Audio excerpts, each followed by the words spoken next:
pagdating po dito sa kahabaan ng Litex area, na-occupy na po ng mga illegal vendors yung kalsada mismo. So, syempre, nagkakaroon po ng problema sa movement ng mga motorcycles, also mga four wheels po natin. So, this is what we're trying to do, no? I-enforce po natin na mawala po yung mga vendors sa kalsada mismo para ma-utilize po natin yung gilid ng kalsada to be used as a loading and unloading area para hindi po maantala ang movement ng mga sasakyan at mga motorsiklo. Yung mga naglo-load dito, ang gawin nyo, itaboy nyo papasok. Huwag nyo hayaan. Pag huminto, tikitan nyo. Kundi paalisin nyo kagad. Kasi kundi yung mga nagmumotor, ang mangyayari dyan, lalabas na naman. Yan nga yung naging problema natin dito eh. Tapos yung mga naglalakad, papasukin nyo.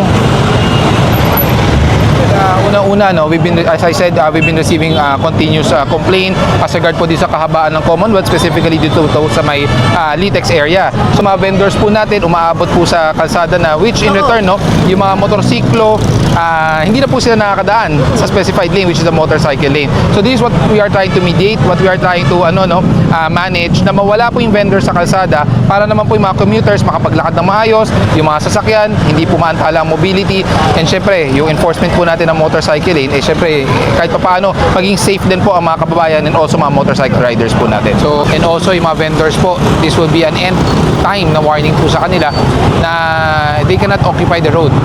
So once na mayroon pa po ulit mangyaring ganito, baka we will resort to confiscation ng mga gamit or mga obstruction po nila sa kalsada.